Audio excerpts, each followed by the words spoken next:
Entonces, para que tengamos un poco en claro a lo que le estamos apuntando, que es lo que venimos hace 8 y 15 días, tenemos 5 objetivos. El primero es comprender la prioridad del concepto del reino de Dios que Él mismo vino a reintroducir. Entender el propósito de la búsqueda a la que Él nos ha llamado. Como tercero tenemos hacer más accesible el concepto del reino de Dios. Como cuarto tenemos dar un paso más hacia vivir según la cultura de nuestra primera ciudadanía. Y por último, perder el miedo de hablar sobre el reino de Dios. Entonces, nosotros hemos venido desarrollando esta temática que es muy importante y hace 8 días hicimos un recuento muy breve desde el Génesis, pasando un poquito por los profetas hasta llegar al Nuevo Testamento, de cuál es la prioridad acerca de este concepto que a veces no es tan fácil sujetarlo, ¿no? A veces no es tan fácil entenderlo porque es un concepto que no pertenece a nuestro lenguaje, es algo que pareciese ajeno, pero es importante que lo busquemos a la manera en que el Señor Jesucristo no lo ha expuesto en su palabra. Entonces, para que comencemos, yo quiero que por favor me acompañen al libro de Hechos, capítulo 8, vamos a leer del versículo 9 al versículo 13. Entonces nosotros veíamos que había algo escandaloso, que cómo así que los fariseos, que los cobradores de impuestos y las prostitutas entrarán primero al reino de los cielos que aquellos que se suponen que deberían conocer y entender el modelo del Señor. ¿Sí? Entonces es algo que veíamos que requiere demasiada atención, ¿sí? Requiere una intencionalidad, ¿sí? No simplemente lo que yo escuché por escuchar o lo que me dijeron o lo que yo creer entender, sino que me requiere que yo, por medio del Espíritu Santo y su palabra, mi mente sea renovada, ¿sí? Hablábamos de que entender el concepto del reino de los cielos, de las buenas nuevas, que significa que es el evangelio, es lo que me va a blindar a usted y a mí de vivir una religión, ¿sí? Entonces, como vemos ahí en el libro de Hechos, este es un caso bien interesante. Pongámosle mucha atención a la actitud, a lo que está pasando aquí.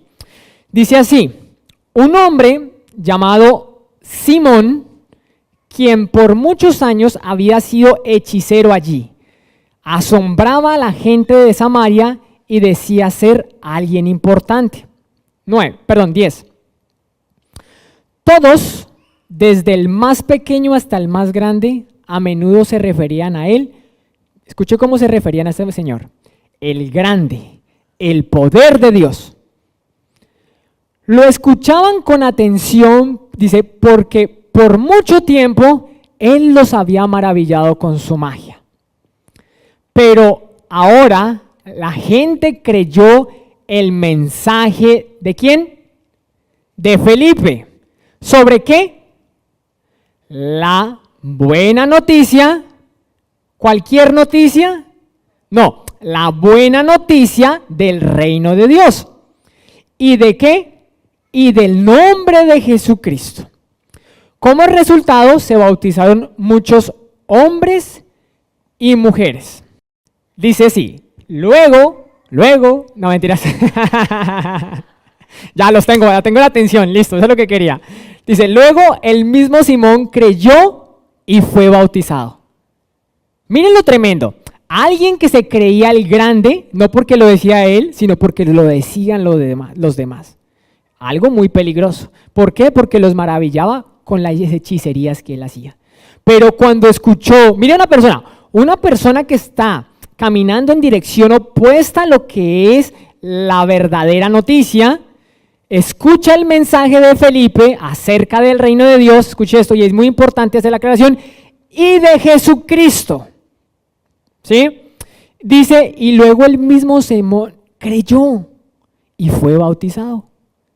Comenzó a seguir a Felipe a todos los lugares donde él iba y estaba asombrado por las señales y los grandes milagros que Felipe hacía. Tremendo, ¿no? Alguien que va para esta dirección, escucha el mensaje y cambia totalmente de dirección, comienza a creer. Pero vámonos un momento al versículo 19. Dice, mientras Apolos estaba en Corinto, Hechos, el mismo capítulo de Hechos 8, ahora el versículo 19. Dice, déjenme entender, entonces mire lo que pasa.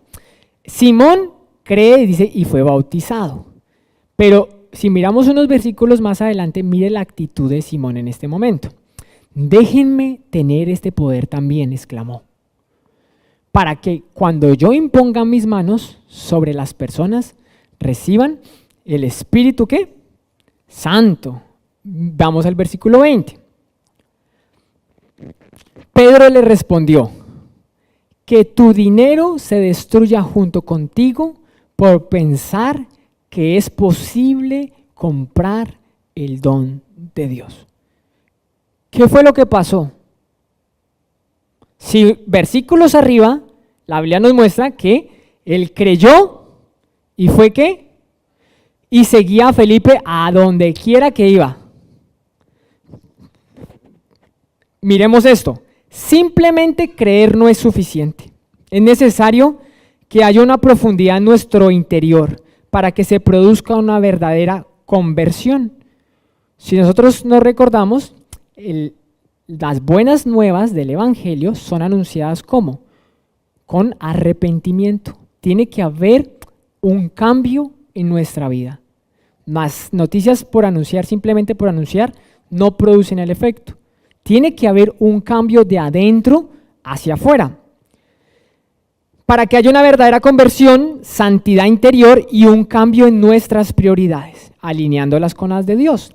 Podemos decir que creemos el mensaje de las buenas nuevas del reino, pero aún seguir estando en el mismo lugar de ignorancia y falta de conocimiento. O sea, yo no le estoy diciendo que usted es un ignorante y a usted le falta conocimiento.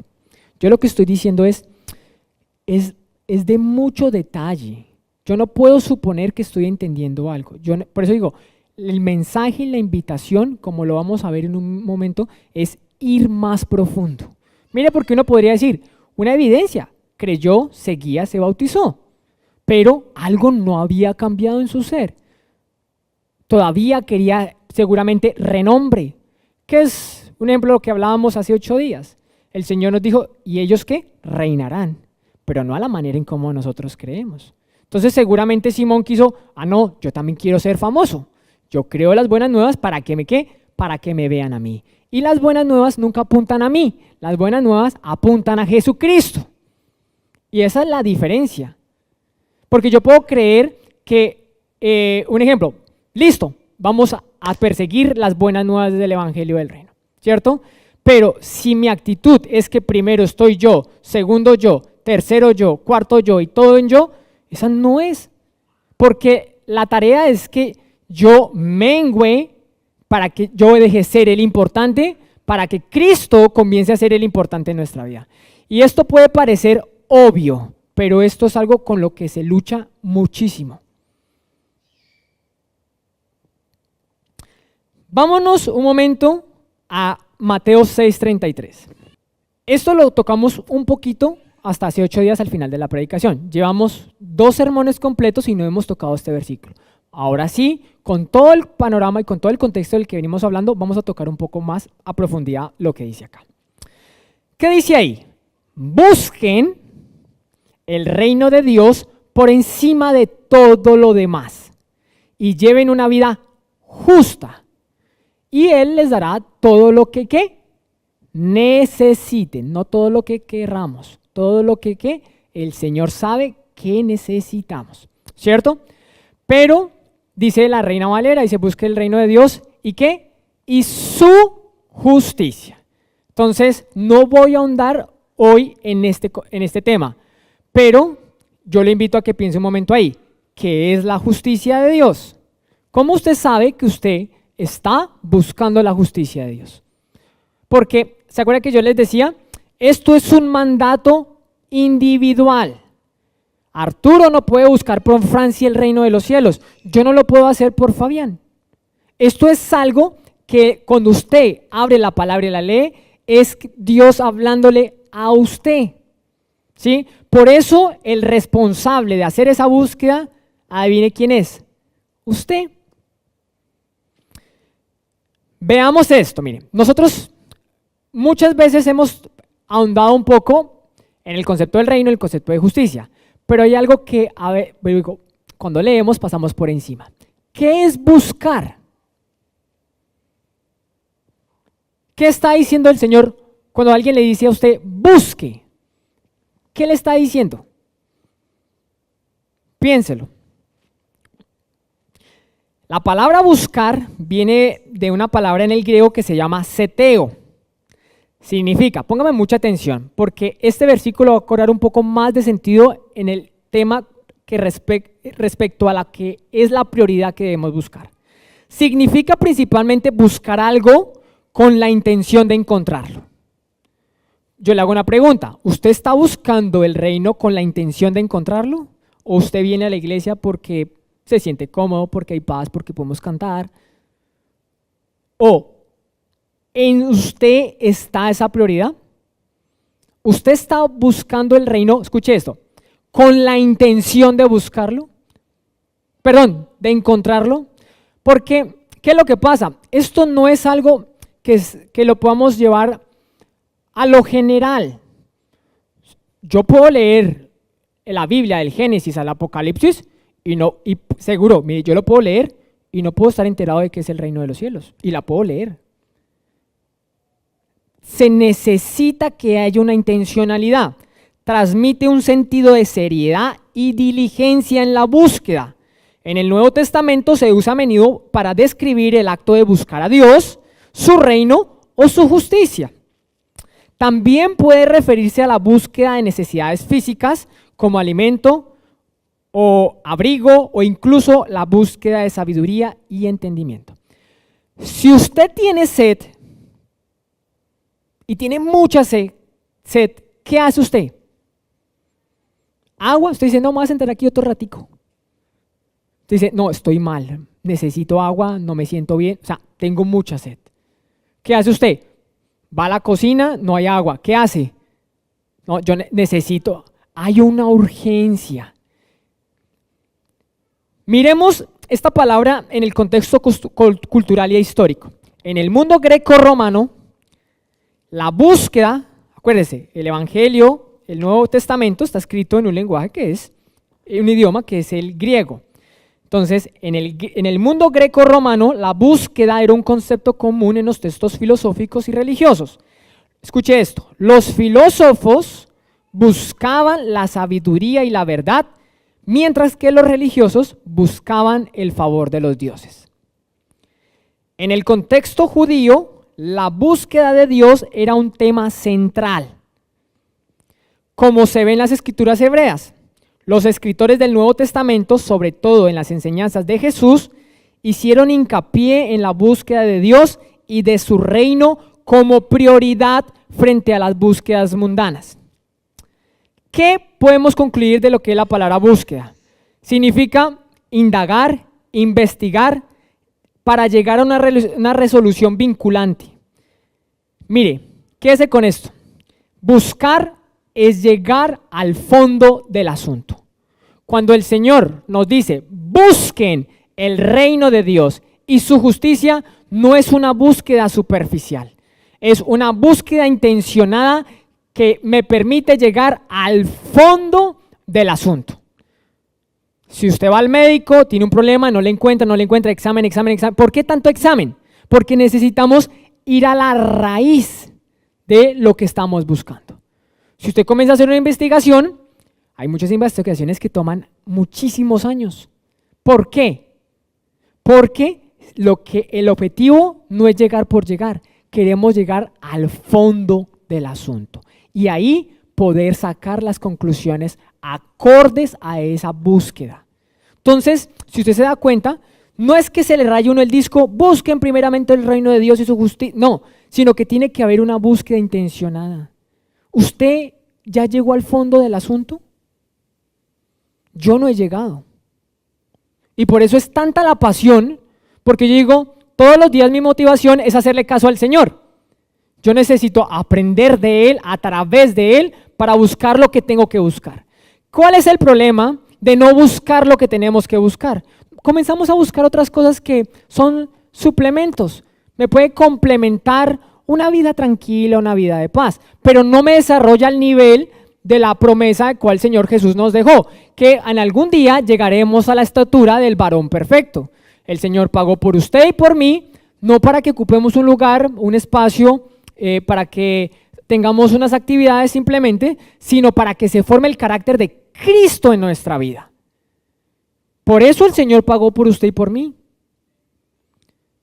Entonces, ¿qué es lo que pasa si no hay una búsqueda intencionada? Entonces digo, hoy voy a buscar de este tema que suena como interesante, hoy mañana busco de este otro tema, mañana busco de este otro tema y mañana busco de este otro tema. ¿Y qué es lo que pasa? Se nos puede ir fácilmente muchos años y no hemos buscado lo que tenemos que buscar. Yo no estoy diciendo que no haya que buscar otras cosas, pero es importante entender cuál es la prioridad de las prioridades. ¿Sí? Si usted, un ejemplo, trabaja de una manera desmedida y no entiende que usted se tiene que alimentar bien, que tiene que dormir bien, que tiene que manejar el estrés bien, usted en algún momento se le va a pasar factura.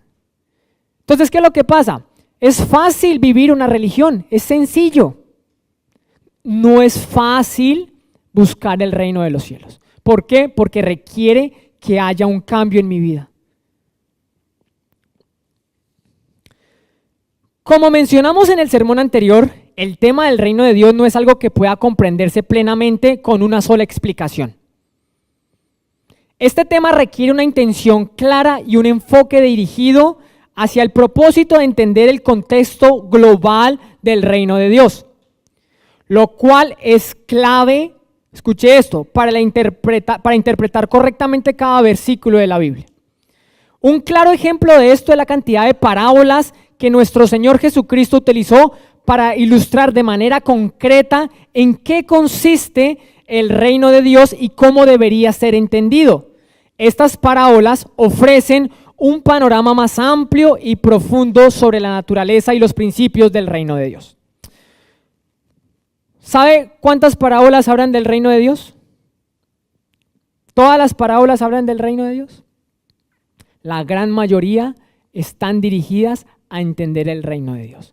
Tenemos la parábola del sembrador, la parábola del trigo y la cizaña, el del grano de mostaza, el de la levadura, el tesoro escondido, la perla de gran valor, la red, la semilla que crece sola, el siervo despiadado, los obreros de la viña, los 2 hijos, los labradores malvados, las fiestas de bodas, las 10 vírgenes, los talentos, las minas, el juez injusto, el fariseo y el publicano. Si nosotros le ponemos alta atención a eso, vamos a empezar a comprender lo que es verdaderamente el reino de Dios. No que simplemente sea un conocimiento, sino que realmente eso baje a nuestro interior y transforme nuestras prioridades. Eso fue lo que le pasó a los discípulos. Antes de que el Señor los llamara, su prioridad no era seguir al Señor, ni era la búsqueda del reino, ni nada de esas cosas. Mire, el tema es tan serio que los discípulos, hablando con el Señor, y tampoco le entendían. No porque el Señor sea limitado, ni porque la responsabilidad recaiga en el Señor, sino porque no había la suficiente renovación en el entendimiento de nosotros. ¿Se acuerdan de la palabra del sembrador? ¿Cierto? Alguna vez la hemos escuchado. Y dice, no entendemos. Dice, pero si no entienden estas, ¿cómo van a entender las demás? Y el Señor tuvo que hacer una explicación de la parábola del sembrador. Vamos un segundo a Mateo 13. Listo, solo no vamos a explicar toda la parábola, pero mire lo que es la parábola. Escuchen ahora la explicación de la parábola acerca del agricultor que salió a sembrar. Siguiente. Las semillas que cayeron en el camino representan ¿qué? Ayúdeme a leer. Representan a los que ¿qué? ¿Y qué? No es fácil entender. No todo el mundo lo va a entender. Dice más adelante, ¿qué es la semilla? El mensaje del reino. ¿Qué es lo que pasa? Puede caer en el camino, entre espinos, entre piedras y en buena tierra. ¿Ve que necesita que le demos la seriedad y la importancia del caso? No es un mensaje que yo abro, el libro de Romanos es espectacular para entender cómo vivir una vida de reino. Pero si yo no entiendo qué es lo que tengo que buscar, no lo voy a entender. Mire, los discípulos ya andaban con Jesús y dijo, necesitamos que nos expliques esto, no entendemos. Y era el lenguaje, el Señor utilizaba las parábolas de lo que ellos hacían, no era un lenguaje ajeno. Para nosotros puede ser ajeno, ¿usted cultiva, yo cultivo? No, seguramente no. Entonces, tenemos alrededor de 18 parábolas que explican cómo podría funcionar el reino de Dios, cómo lo deberíamos entender. Miremos otros puntos donde el Señor Jesucristo dejó claro la relevancia e importancia de entender qué está sucediendo con su venida y su predicación. Vámonos un segundo a Lucas 4, versículo 42. Miren esto. Muy temprano a la mañana siguiente, Jesús salió a un lugar aislado. Las multitudes lo buscaron, ¿por qué? Por todas partes. Dice, y cuando por fin lo encontraron, le suplicaron que no se fuera. Mire lo que dice el versículo 43. ¿Qué le respondió Jesús? Ayúdeme a leer. ¿Debo qué? La buena noticia ¿de quién? De Dios también ¿en qué? En otras ¿qué? Ciudades. ¿Por qué? ¿Por qué? Porque para esto fui enviado. ¿Para qué fue enviado el Señor Jesucristo? Para traer el mensaje que salva. ¿Se acuerdan lo que veíamos en Isaías? Cuán hermosos son los montes son los montes sobre los cuales los pies del mensajero vienen sobre los montes, el cual trae un mensaje de ¿qué? De paz y de salvación, donde dice que el Dios de Israel, ¿qué? Reina. Era necesario. No me puedo quedar, me es necesario llevar este mensaje a otras ciudades porque para eso fui enviado. Miremos lo que dice Hechos 1:3. Este es un versículo que yo creo que siempre deberíamos hacerle zoom. De Hechos, uno de los versículos más famosos es el 8. Y recibiréis poder cuando haya venido sobre vosotros el Espíritu Santo, ¿cierto? Pero mire lo que dice el versículo 3. Durante los 40 días después de que sufrió y murió, Cristo se apareció varias veces a los apóstoles y les demostró muchas pruebas que convincentes que Él realmente estaba vivo. ¿Y qué? Y les habló acerca del reino, ¿de quién? De Dios. Era un tema muy importante. Que el Señor resucite y durante los 40 días siguientes, ¿de qué les habló? Concerniente al reino de Dios. Es algo que es urgente que lo agarremos y que lo comencemos a vivir. Es muy fácil saltar al 8, pero ¿qué estamos viendo ahí? El Señor resucita y le sigue dando importancia a lo que tenemos que darle importancia. ¿Qué dice Marcos 1:15?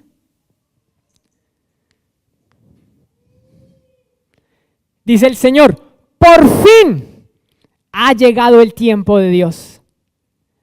El Señor anunciaba esto. El reino de Dios está cerca. Arrepiéntanse de sus pecados y crean la buena noticia.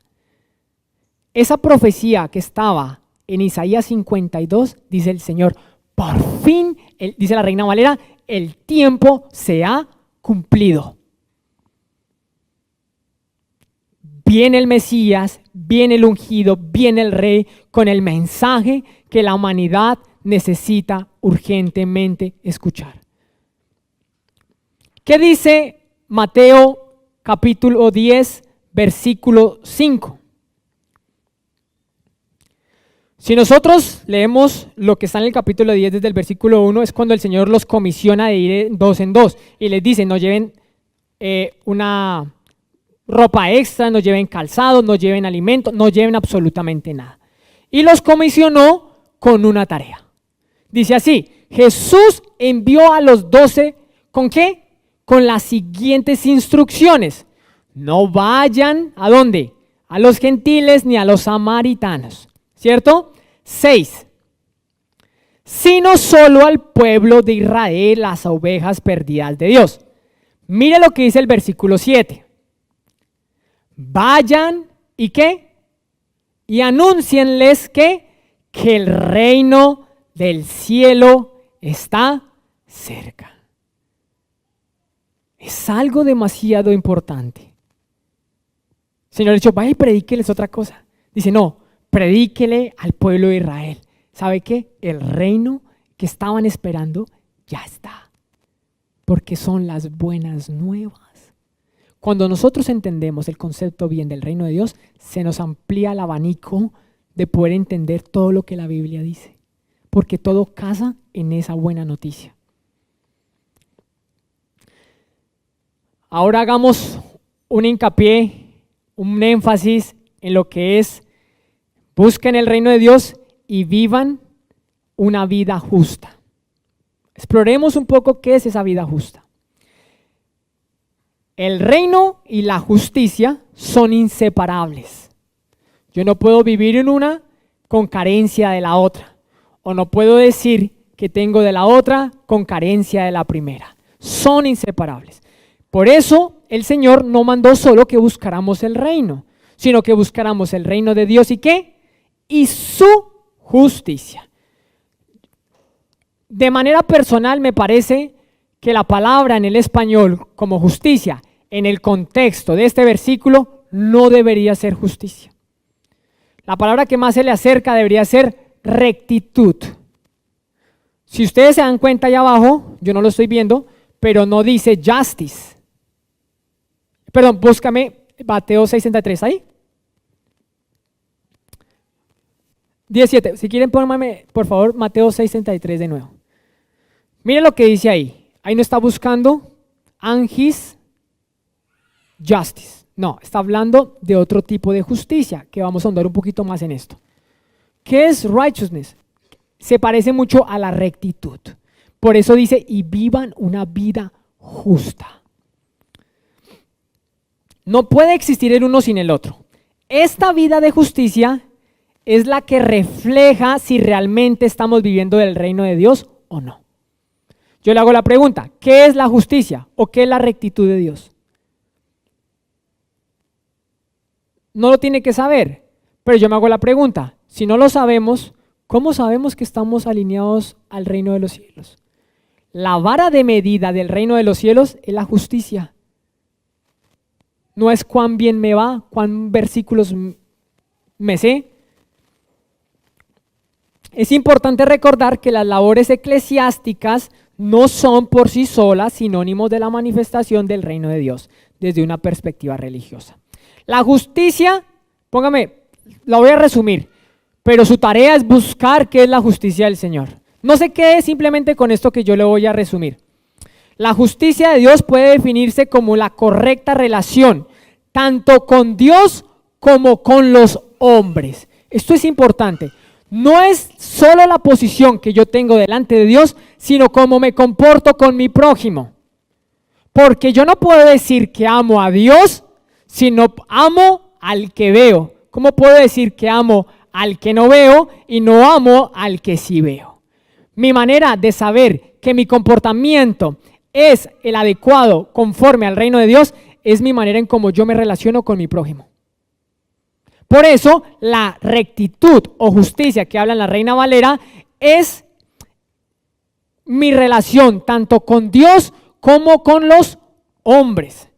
Es mi posicionamiento delante de Dios, basado en lo que Él piensa de mí y no en lo que yo pueda creer o asumir acerca de mí mismo.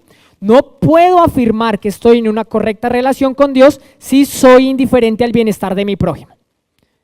Por eso la iglesia es un lugar precioso, porque nos entrena para que aprendamos a vivir con el que está al lado. Usted fuera de la iglesia, usted puede decir con quién habla y con quién no habla. Pero aquí usted viene de manera voluntaria. Si usted en el trabajo no le cae a alguien bien, si usted trabaja ya y no quiere de pronto perder su empleo, pues le toca fingir su cara y hacer que todo está bien. Pero aquí no. Usted puede decidir con quién sí habla y quién no habla. Por eso el congregarse es tan importante, porque aquí aprendemos cómo es la manera correcta de relacionarnos con el que sí me cae bien, con el que no me cae bien, con el que me gusta el tono de voz, con cualquiera. ¿Por qué? Porque eso determina mi posicionamiento delante de Dios. Por eso, en este evangelio, el menos importante soy yo. ¿Ha notado que todo lo explicado en el Sermón del Monte, desde Mateo 5 hasta Mateo 7, no está enfocado en el bienestar personal, sino que en cómo me relaciono con los demás? Vuelva y pase la hoja. Acá trabajamos muchísimas semanas hablando del Sermón del Monte, pero usted no va a encontrar que está hablando de usted, sino que le está dando las pautas de cómo ser un ciudadano del reino. ¿Para qué? Para que se comporte en el ámbito del reino de los cielos. Por esta razón, el evangelio del reino debe extenderse a todas las esferas de la sociedad, ya que es allí donde habita nuestro prójimo. Todo Melbourne no cabe acá. Si queremos evangelizar a todos los hispanohablantes, créame, este lugar ya nos quedó pequeño. El reino de los cielos no se limita a los sábados a las 5 de la tarde. Si tenemos la oportunidad de influir en el bienestar de otros, estamos llamados a hacerlo como un mandato divino. Esto incluye todas las áreas de la vida: política, gobierno, arte, ciencia, educación, deporte y demás.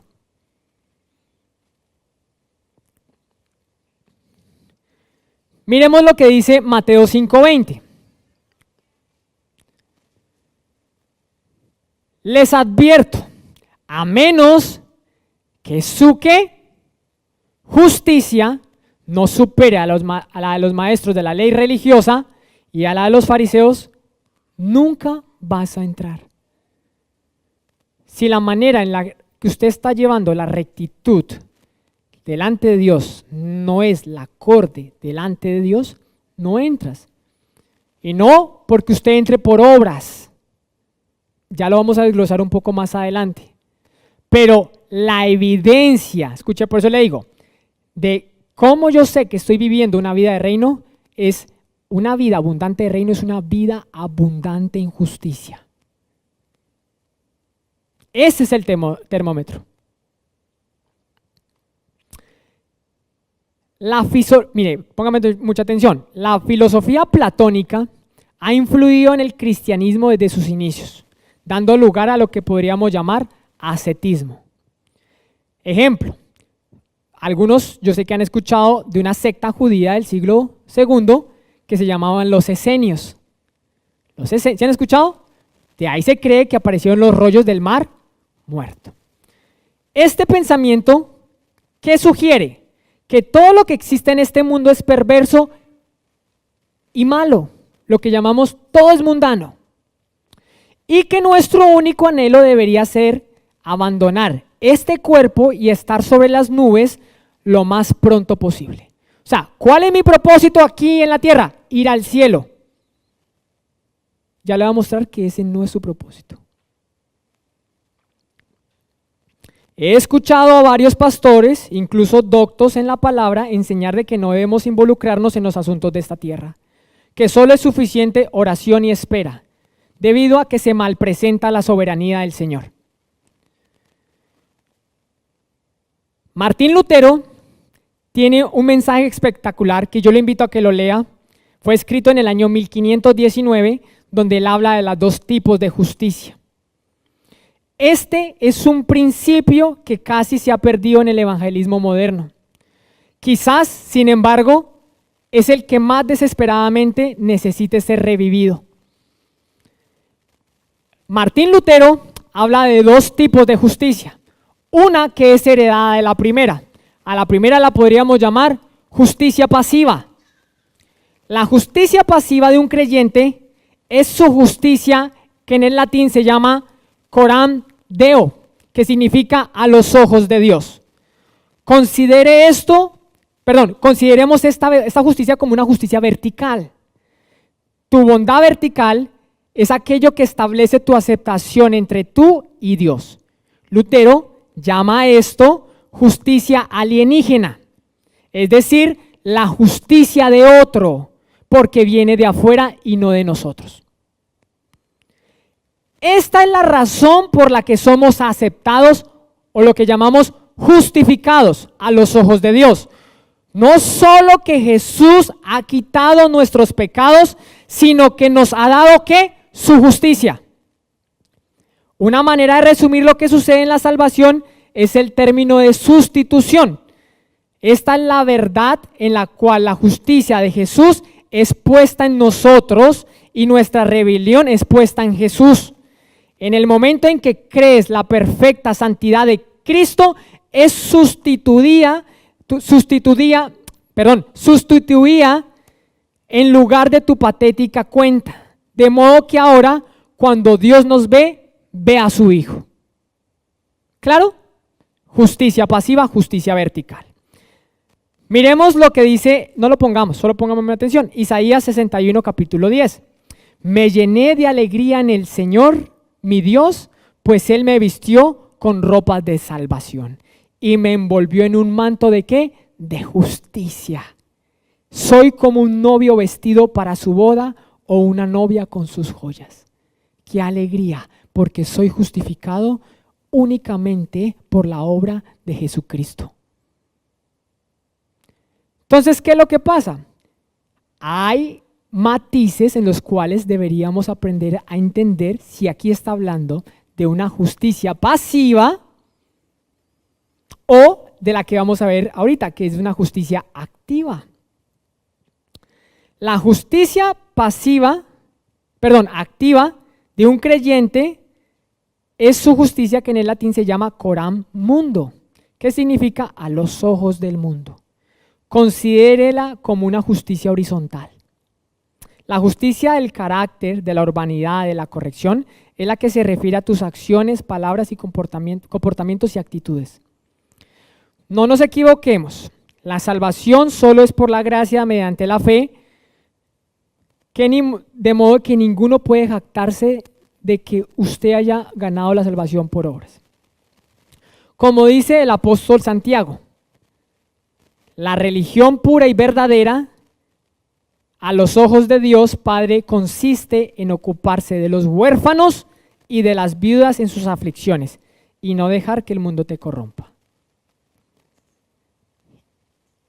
Necesitamos urgentemente involucrarnos en los asuntos de nuestro prójimo. Yo no puedo producir una justicia vertical o una justicia alienígena porque no me compete a mí, pero sí está en mi responsabilidad ejercer una justicia que involucra los prójimos. ¿Cuál es la verdadera religión? Ocuparse de los huérfanos y de las viudas, ocuparse por el que está al lado. La evidencia verdadera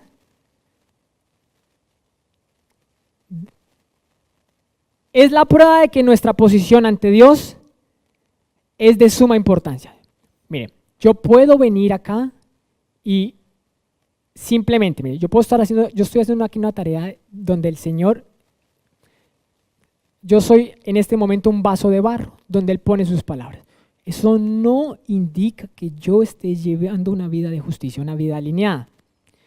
La justicia activa del cristiano es su responsabilidad de probar, honrar y glorificar a Dios por la forma en la que vive. Aquí no es cohibir, cohibición. Ay, es que no haga, sí haga. ¿Y estará bien mirar para el techo o estará mirar bien para abajo? ¿Qué es lo que pasa? Que la vida abundante del reino es una vida abundante de justicia.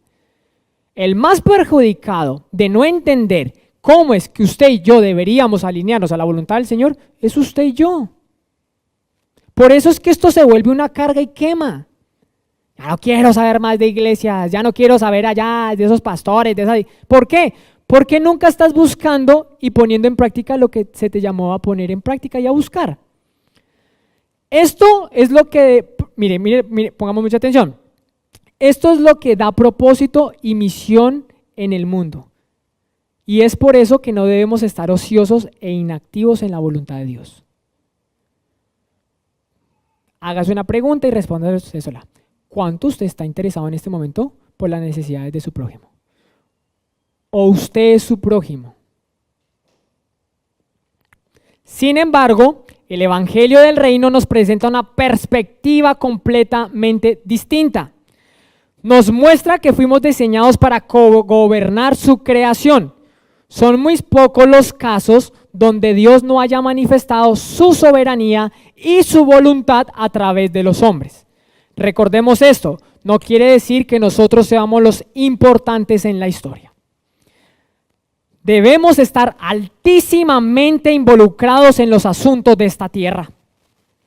Y esto confirma el hecho en que Dios mismo, ¿qué? Se hizo, ¿qué? Hombre, y habitó entre nosotros. En el Antiguo Testamento se nos revela que su nombre sería, ¿qué? Emanuel. ¿Qué significa? Dios, ¿con quién? Con nosotros. Y Jesús nos dejó la promesa de que estaría con nosotros hasta el fin del mundo. Aunque no somos de este mundo, estamos en él. Y esto apunta al reino al que realmente pertenecemos, al reino de los cielos. La urgencia de la vida cristiana no radica en arañar o escalar nuestro camino hacia Dios. Eso es lo que llamamos ascetismo. Creer que todo este mundo es vano y lo único bueno y puro es lo que está allá arriba y que por eso debemos desprendernos de todo lo mundano, de todo, porque todo es vano. No, ese no es el mensaje. La urgencia de la vida cristiana no radica en arañar o en escalar nuestro camino hacia Dios, sino en confirmar y demostrar la verdad del Evangelio con nuestra forma de vivir. ¿Sabe cómo se llama eso? Cultura del cielo.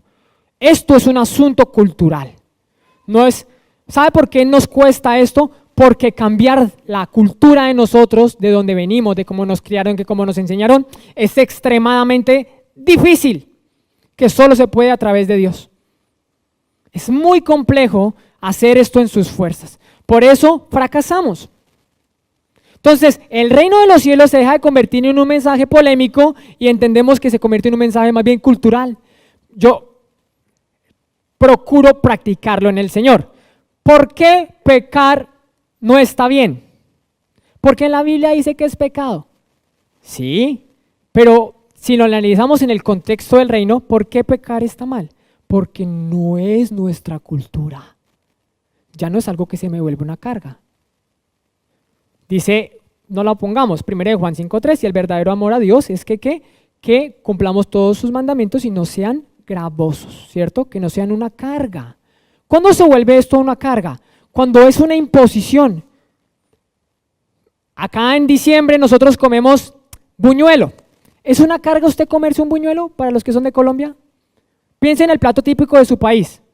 ¿Es una carga comerse usted el plato típico de su país? No, usted se siente en casa. ¿Por qué? Porque es su cultura. ¿Por qué no mentimos? Porque no es nuestra cultura. Porque estamos viviendo nuestra primera ciudadanía. ¿Por qué no consumimos pornografía? Porque no es nuestra cultura. Dice el Señor, que su sí sea ¿qué? Sí, y que su no sea ¿qué? No. ¿Por qué? Porque es nuestra cultura. Es algo que yo fallo muchísimo. Digo, otra oportunidad de seguir aprendiendo y de poder experimentar de una manera tangible el reino de los cielos. Como vemos, Dios realmente no necesita tu obediencia. La demanda de santidad de Dios ya está satisfecha.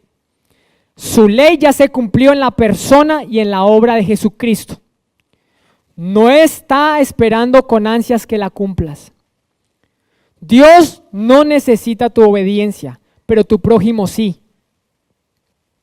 Tu rectitud activa no puede alterar tu posición a Dios, porque eso querría decir que entonces lo que yo haga o deje de hacer está por encima de la obra que hizo Jesucristo. Pero puede afectar la percepción que tu prójimo tiene de ti y de tu relación con Dios. Por eso, no simplemente se lo dejamos a Dios y ya, lo que Dios quiera, lo que Dios pasa, los asuntos de esta tierra, lo que quiera Dios, mejor oremos y quedémonos aquí. Está necesitando que nosotros nos involucremos. El cristianismo no es una fe de manos en el bolsillo, es muy práctica. El evangelio es súper relacional. Como reitera Martín Lutero, la bondad activa del creyente, que no es sino fruto y consecuencia de la justicia de Dios que le ha dado, que ha sido imputada por Cristo a través del Espíritu, nunca busca su propio bien, sino la del otro. Y esto consiste en la manera de vivir justa. ¿Vio que este es un mensaje extremadamente agresivo y revolucionario? ¿Por qué? Porque te hace que te desenfoques de ti y te comiences a enfocar en el otro.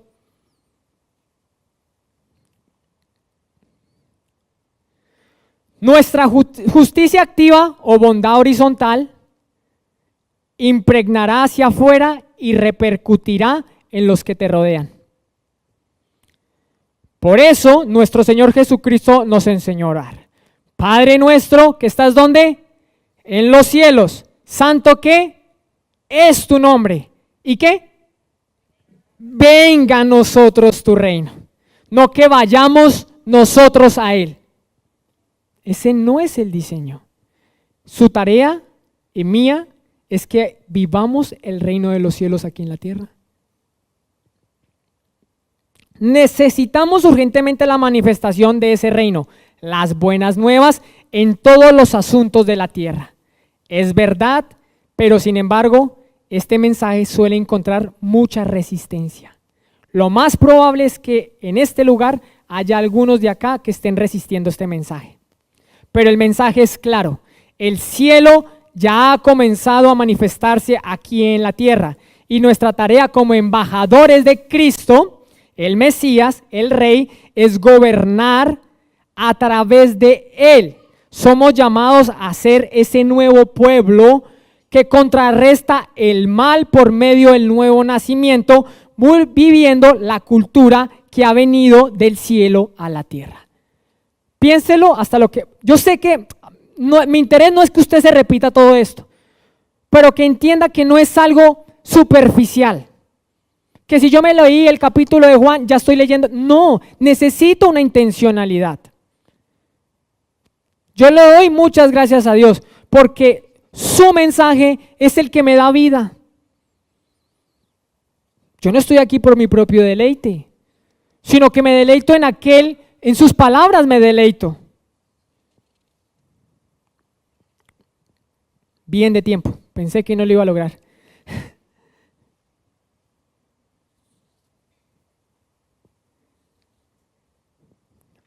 Piénselo, páselo todo por el filtro del Señor, páselo todo por el filtro de la palabra del Señor. No me crea a mí lo que se está hablando acá. Vaya usted a la palabra y confírmelo. Pero es importante que haya un cambio en las prioridades. Mire, yo les decía que este mensaje cae muy bien en el inicio de año, como una buena excusa, es que si usted no tiene claro sus prioridades, usted fácilmente llega a marzo. Mire, yo digo, uno de los propósitos más claros que uno hace siempre en el inicio de año es crecer espiritualmente. ¿Sí o no? Crecer más, comprometerme más. Pero es que su compromiso no es con un ministerio. Su compromiso no es con un pastor. Su compromiso es con el Señor. Pero yo digo, mire, vámonos rápidamente a Hechos 28, 23. Aquí estamos viendo la vida final de Pablo. Pablo ya llega a Roma. Pablo llega a Roma y sus últimos días terminan ahí en Roma. Mire lo que es. Yo me hago la pregunta. ¿Qué podría hablar una persona que ha hecho tanto ministerio, tantos viajes misioneros en el final de sus días. ¿Qué podría ser lo que podría ver una persona? Lo que no considera importante, lo que no considera relevante, lo que podría ver, o lo que considera importante y lo que considera relevante. Por eso a las personas mayores uno busca consejo. ¿Por qué? Porque ellos ya han pasado por situaciones que uno todavía no ha pasado. Y por no oír y por no escuchar, vuelve y te das con la piedra que alguien ya pasó, ¿cierto? Pero mire lo que está haciendo Pablo acá. Entonces fijaron una fecha y ese día mucha gente llegó al lugar donde Pablo estaba alojado. Pablo ya está en Roma. Él explicó y dio testimonio acerca de ¿qué? Del reino de Dios y trató de ¿qué? Convencerlos acerca de ¿quién? De Jesucristo. Mire, es muy importante. Yo no puedo desligar yo no puedo hablar reino, no. Necesita que las dos sean explicadas. Yo necesito hablar del rey y de su reino. Por eso dice la palabra, muchos me dicen, Señor, Señor. Y no entrarán ¿dónde? Al reino de los cielos. Dice, ¿cómo los llamaré? Hacedores de maldad, hacedores de iniquidad. Porque es importante que yo entienda quién es el rey y de qué es el rey. Eso le pasó a los fariseos, no lo entendieron y lo crucificaron. Hablábamos hace 8 días, a Jesús no lo crucificaron por decir, ama a tu prójimo. A Jesús lo crucificaron porque Él era el Mesías, no solo de Israel, de las naciones enteras. Y vámonos al versículo 31. Así termina el libro de Hechos. Perdón, vamos al 30 y termina en el 31. Escuche esto, vida final de Pablo, Roma. Durante los 2 años siguientes Pablo vivió en Roma, ¿qué? Pagando sus gastos él mismo. Recibía ¿a quiénes? A todos los que lo visitaban. 31. Y proclamaba con valentía que el reino de Dios y enseñaba acerca de ¿quién? De Jesucristo. Y nadie intentó detenerlo. Pablo en sus cartas, maestro en cómo podemos entender la justicia.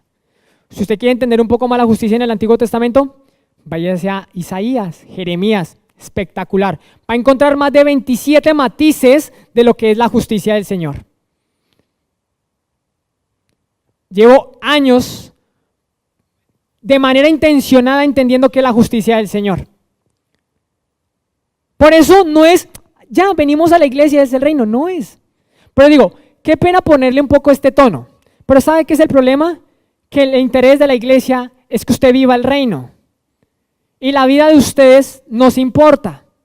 Pero digo, esto no es una exhortación, es una invitación a que no tire la toalla, a que no se enfrasque con los problemas de esta vida. ¿Sabe cuál es el tercer terreno de por qué la semilla del reino no crece en la persona? Porque se enredan los afanes de esta vida. Que si me miro, que no me miro, que me miro.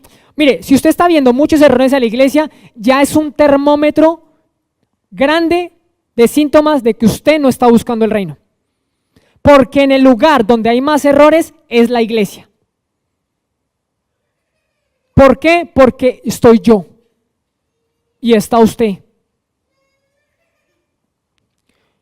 Reitero que toda la Biblia debe ser interpretada con profundo conocimiento del evangelio del reino, ya que como vimos desde Génesis, este mensaje no ha cambiado. Todas las ramas de la teología, incluyendo la escatología y la soteriología, deberían partir del núcleo del mensaje del Señor Jesucristo. Sin esta base, corremos el riesgo de enredarnos en debates interminables y en obras bien intencionadas, pero alejados de la verdad del reino de Dios aquí en la tierra. Este es un llamado a la prioridad. No podemos olvidar que tenemos un mandato divino que nos instruye a buscar primero el reino de Dios y su justicia. Oro al Señor para que este mensaje no sea algo que olvidemos en 2 semanas, sino que despierte en nosotros una necesidad genuina de comprender y vivir las buenas nuevas del reino. Yo los invito a que nos pongamos en pie y vamos a orar. Padre de la gloria, Señor, te damos gracias por todo lo que nos has hablado el año pasado, lo que nos vas a hablar este año, Señor, durante todo nuestro caminar en ti, Señor, porque tú eres el que nos ha convocado, tú eres el que nos ha llamado, Señor. Te pedimos, Señor, ayúdanos a entender, Señor, tu palabra de una manera adecuada, Señor. No porque alguien se pare aquí a decir cosas con un tono alto, sino porque nos es necesario, Señor, ceñirnos a tu voluntad, Señor. Ayúdanos a ser efectivos en lo que tú quieres hacer, Señor. No a ser ociosos, sino a intervenir en los asuntos en donde está involucrado nuestro prójimo. Ayúdanos a romper todo cascarón religioso, legalista, Señor, que no nos permite ceñirnos, Señor, a este mensaje que es tan revolucionario que aún 2000 años después es difícil de entender. Reconocemos delante de ti que estamos faltos de sabiduría, que sin ti no seríamos nada, que sin ti y sin tu mensaje, Señor, sin tus palabras, que son estas palabras que son agua, que quita la sed al sediento, Señor, porque como Pedro decía, ¿a dónde iremos? Sin ti hay que palabras de vida eterna, Señor. Sabemos que este reino no corresponde a un tiempo natural, sino que el reino de los cielos ha otra vez sobrepuesto al reino de las tinieblas, Señor. Ayúdanos a ser ciudadanos verdaderos de tu reino, Señor. Ayúdanos, Señor, a como dice Malaquías 6:8, Señor, a que podamos caminar humildemente con nuestro Señor. Ayúdanos a abandonar, Señor, la superficialidad. Ayúdanos a abandonar, Señor, que el creer que porque tenemos cosas somos más importantes que el otro, Señor. Ayúdanos a enfocarnos en la necesidad de nuestro prójimo. Ayúdanos a abandonar, Señor, toda individualidad, Señor, toda torpeza, Señor. Ayúdanos, Señor. Y hoy nos rendimos delante de ti, Señor. Entendemos que tu mensaje nos llama al arrepentimiento, Señor. Por eso nos arrepentimos, Señor, de toda terquedad, de toda obstinación, Señor, en nuestro ser, de toda coraza de orgullo, Señor, de toda mala intención, cuando he deseado mal a mi prójimo, cuando he hablado mal a las espaldas de mi prójimo. Dice el Señor que nosotros le dimos de beber, le dimos de comer, le dimos de vestir, y los discípulos le decían, ¿cuándo hicimos por ti esto, Señor? Cuando le diste a uno de estos pequeños, a uno de estos, cuando le diste alimento, cuando le diste abrigo, no se lo hiciste a ellos, me lo hiciste a mí. Padre, ayúdanos a entender que somos la imagen y la semejanza, Señor. Que la mejor manera de honrarte es reflejar tu carácter, Señor. Ayúdanos a manejar la ira, el enojo, Señor, la maledicencia.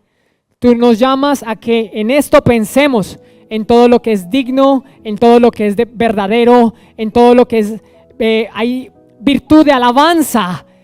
Dice, en esto pensad. Y el único que puede cumplir estas características se llama Jesucristo. Por eso pensamos en ti.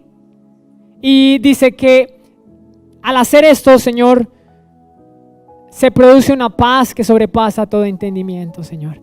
Ayúdanos a bajarnos del afán de esta vida por el perseguir cosas que son temporales.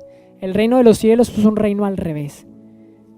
Dios ve lo que el ser humano no puede ver. Aquí no se trata cuán inteligentes seamos. Aquí se trata de cómo está nuestro corazón. Señor, examina nuestro corazón, límpialo. Pone en nosotros, así como decía David en el Salmo 50, un espíritu fiel. Límpianos y quedaremos más blancos que la nieve. Ayúdanos, Señor, a vivir este mensaje, Señor. Te damos toda la gloria y con este fuerte aplauso nos quedamos en tu presencia. Amén, amén y amén.